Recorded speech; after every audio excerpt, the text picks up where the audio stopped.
Hey, Misfits. I'm Lucy Blue, and I'm going to read to you from my latest Stella Hart mystery, The Princess and the Peonies. Stella Hart is a flapper in the 1920s. She is a silent movie actress, and she solves murders. And this is the latest installment, and she is preparing to get married. She and her heart's beloved George Barrington, 13th Baronet of Kingsley-on-Pike, are getting married, and they've just gotten home to do that. So this is from The Princess and the Peonies. I hope you like it. The next day was Sunday. Stella wasn't much of a churchgoer, but since the vicar was marrying her to her heart's beloved in 6 days' time, she felt obliged to make the effort. The whole family went, and the service was lovely. She only had to stop herself from yawning once. Afterwards, several ladies of the congregation stopped her to congratulate her and talk about the wedding at such length even her mother abandoned her. By the time she finally emerged into the light, nearly everyone else was gone. But George, ever faithful, was waiting in the little cemetery with Oliver and Jeremy playing nearby. Oliver and Jeremy are George's baby cousins. One is the ring bearer, and one is the junior usher in the wedding. She found him standing in front of a pair of matching headstones for Colonel George Lawrence Barrington and his wife, Lady Rebecca Barrington, his parents. "Hello, darling," she said, taking his hand. "I'm sorry I took so long." The boys came running up. "You all must be starving." "It's just cold chicken and salad for lunch," Uncle Henry said, Ollie said, swinging on her other hand. "He said we'll have big dinner with pudding tonight because all those Americans are coming." "I'm having pudding with my lunch, thanks very much," George said, swinging Jeremy up on his shoulders. "Mrs. Dewey made me my favorite chocolate cake special to welcome me home." "Maybe if we play our cards right, he'll share with us," Stella said. Her fiancé looked dangerously natural and quite appealing carrying a child, she couldn't help but notice. "Stella, is your granny nice?" Jeremy said as they walked to the car. "Ours is lovely. She always gives us sweets." "Sadly, mine is not," Stella said. "The only thing she ever gives me is advice." She hadn't really thought about how George must be feeling, getting married with his parents both gone. She resolved to be very sweet to him, no matter what. "The last time I saw her, she told me I was very stupid to have bobbed my hair." "She never did," Ollie said. "She said it made me look just like a boy, and no man would ever want to marry me," she said. "Looks like the joke's on her, doesn't it?" "Granny Hart's eyesight is obviously going," George said, sitting Jeremy down in the rumble seat of his roadster. "That old cow," Ollie said, climbing up beside him. "Perhaps we'd best not call her that to her face, eh, chaps?" George said. "George is right. We have to at least pretend to be nice," Stella said. Though, in truth, at the time Granny Hart had delivered this insult at Mom and Henry's wedding, Stella had drunk rather too much champagne and had been anything but nice about it. She had told her grandmother that if she had meant to spend so much money on wigs, she ought to hire a maid who knew how to put them on properly. The old woman had been so incensed she probably would have made a scene if Stella hadn't been rescued at that very moment by Henry's handsome nephew, George Barrington, who had popped up to introduce himself and ask her for a dance. "So you'll be nice to her even if she's mean?" Ollie said. "Of course. It's called being polite," Stella said. "If she says anything mean to me, I'll just smile at her like this." She pasted on her best innocent simper. "But on the inside, I'll be doing this." She crossed her eyes, pushed up the tip of her nose, and stuck her tongue out. All three boys exploded with laughter.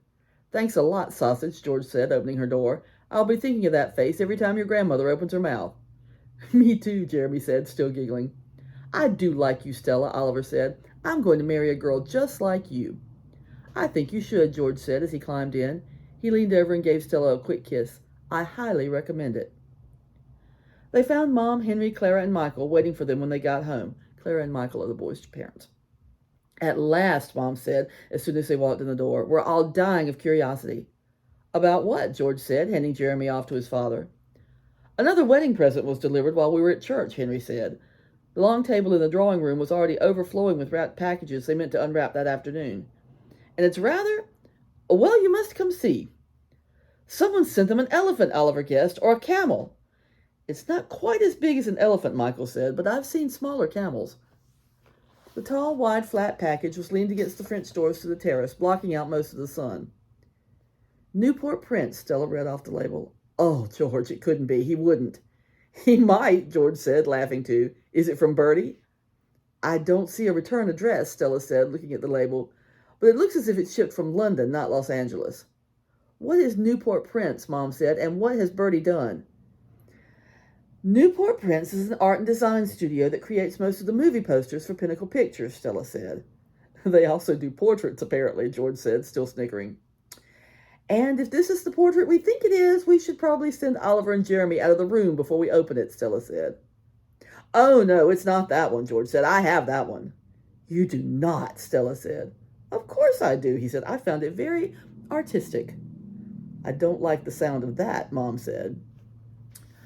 Before he died, Nathan Stanley, Bertie's partner, Nathan Stanley, had this ridiculous idea that I should play Cleopatra, Stella said.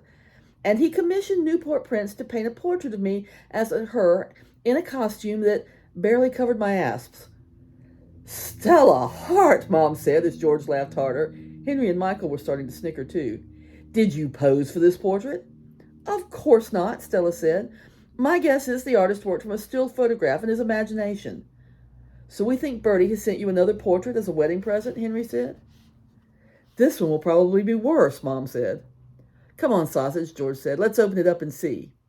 You look, Stella said. Maybe they painted you as Mark Antony this time. Ooh, I'd love to see that, Clara said, laughing. I'll have you know I have very fetching knees, George said. Sidney is always telling me so. He tore open a corner and peeked in. Oh, my. Is it Stella? Oliver said. Is she naked? Oliver Abbott, his mother said. Not at all, George said. Here, look. He tore off the wrapping and everyone gasped. It was a portrait of Stella, and it was painted by the same artist. But this time she was wearing a white fairy tale style gown with a jeweled crown on her head of her own bobbed curls. She was carrying a gleaming silver sword stained with blood, and she was smiling as if in triumph. Scattered on the ground before her lay the corpses of knights in black armor and ogres with twisted faces.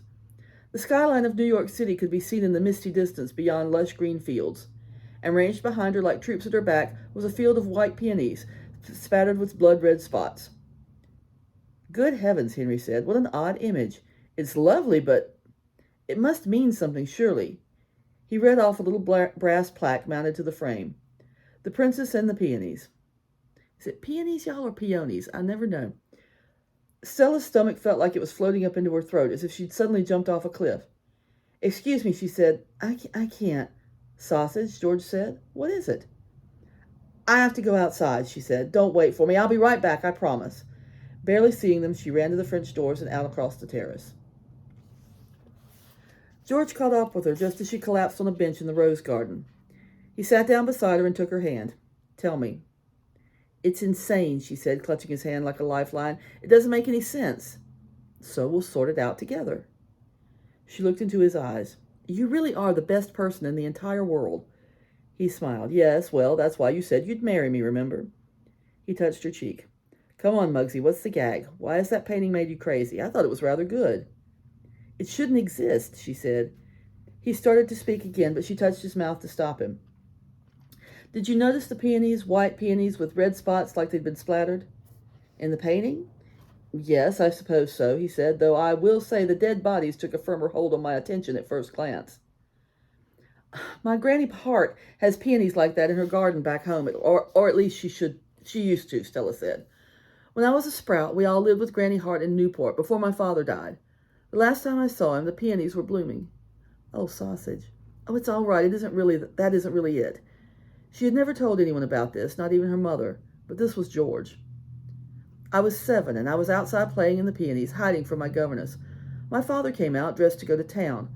I explained to him that I was a princess, and the peonies were all my ladies in waiting, and the reason they were all spotted with blood was that our castle was under attack, and we were having to slice up the brigands to defend it. Like in the painting, George said. Yes, exactly, she said. Except no one else should know anything about the conversation. He said he would be my prince and help me fight. He was always like that. He would always... She broke off for a moment, fighting tears. We played for a long time, she continued. Then he said he was going into the city for work. He had an office in New York, and he was always having to go to town and stay overnight, and I always hated it. At that time, he kissed me goodbye, and I never saw him again. She could feel George looking at her, but she stared at their joined hands. If her eyes met his now, she'd shatter. He was run over by a streetcar that same afternoon, she said. It was a terrible accident. They couldn't even have his coffin open for the funeral. Sausage, I'm so sorry, he said. I had no idea. How could you? I never told you, she said. We never talk about it, ever, me or Mom. And I never told her about the peonies. It was my secret. He laced his fingers with hers. I don't think I really understand. I know. Tears stung her eyes, but she fought them back. I've meant to explain it to you so many times. Do you remember the peonies someone sent me back in Los Angeles the night of Joan Stanley's party? I do, he said. I almost told you that night, but you had to go home and get dressed. We've just been so busy and so happy, I didn't want to spoil it. Do you understand? I do, actually, he said. After my father died, see, here's the thing about Mater, she said. She really was a fortune hunter, like everybody says. My grandfather Arden lost almost all the family money, and what was left went to send my Uncle Philip to college. So Mom had to make a good match. That's why she married my father more than anything. She didn't love him really until later. And Granny Hart always knew it, and she always hated Mom for it. And Mom made it no secret that she hated her right back. Even as a little kid, I could see it. That does explain a lot, George said. After my father died, Granny Hart offered Mom a lot of money to go away, to leave me with her and disappear, Stella said. And when Mom said no and tried to move to New York and start a new life, Granny Hart tried to have me kidnapped. A man tried to snatch me in Central Park. Good heavens. That old biddy is a menace, she said. So anyway, we ran. You remember Captain Hamilton, my father's friend we met on the ship? Of course. Mom didn't have much money, and neither did he, but he was the only one brave enough to cross Granny Hart to help her, she said. He got us passage on the ship he was working on at the time. We had to travel under fake names and steerage so we wouldn't run into anyone we knew. Your poor mother, he said, and my poor little sausage. Things were bad for a while, Stella said. Then Mom met Bertie in Monte Carlo. By the time she divorced him, she knew how to take care of herself. She made sure she got enough in the divorce that she'd never have to marry again, and that she and I would be safe. Then she met Henry, and for the first time she really fell in love. She clutched his hand tighter. She really does adore him and always has. I know she does. Any fool can see it, and he adores her. He kissed her forehead. And I adore you. I know. She threw her arms around him and held him tight. I love you. Someone must have overheard you playing with your father, he said. Your mother, maybe, or the governess who told your mother. And maybe she mentioned it to Bertie. It would be just like him to try to do something sweet and end up doing something awful. It would, Stella said. But I can't imagine Mom ever talking to Bertie about my father. She never talks to anyone about him. She let him go. I have to stop being such a ninny about this. I don't think you're being a ninny at all, he said. Mom is so scared something is going to happen to ruin our wedding, she said. You should have heard the tongue lashing she gave me last night. Oh, for pity's sake, he said. It's just a wedding. Not to her, she said. Try to understand. Mom has spent her whole life trying to give me a good life, a safe life, everything she didn't have. She thought about what she'd overheard Mom saying to Henry the night before. Me landing you and getting you to the altar is all of her dreams coming true. She all but said it point blank. If I marry you, she can finally relax and have a life of her own. He laughed. It isn't really funny, but Henry said something very similar to me yesterday. You're kidding. I am not. In the distance, one of the footmen was headed toward the sculpture garden. A search party had been sent out to find them. He said he knows I've been unhappy for most of my life, but that if I marry you, I'll always have someone to love me, even after he's gone. You will, she promised. But, darling, have you really been unhappy for most of your life? It doesn't matter. He kissed her hand. I am very, very happy now. She smiled. Oh, baby, so am I. She kissed him, and for that moment, nothing else mattered a bean. So we get through this wedding for the sake of everybody's nerves and make this thing official, he said. Then we go off to Paris and have a shocking and glorious honeymoon. Amen to that. He kissed her again. Then when we come home, we'll solve the mystery of the painting. Agreed? She smiled, touching his cheek. Most absolutely agreed. And that is from The Princess and the Peonies. And spoiler alert, they do not wait for their honeymoon is over to solve the mystery of the painting. That's the mystery in this book. And I hope you get it, and I hope you read it, and I hope you love it. And thanks so much for listening. Bye, kids.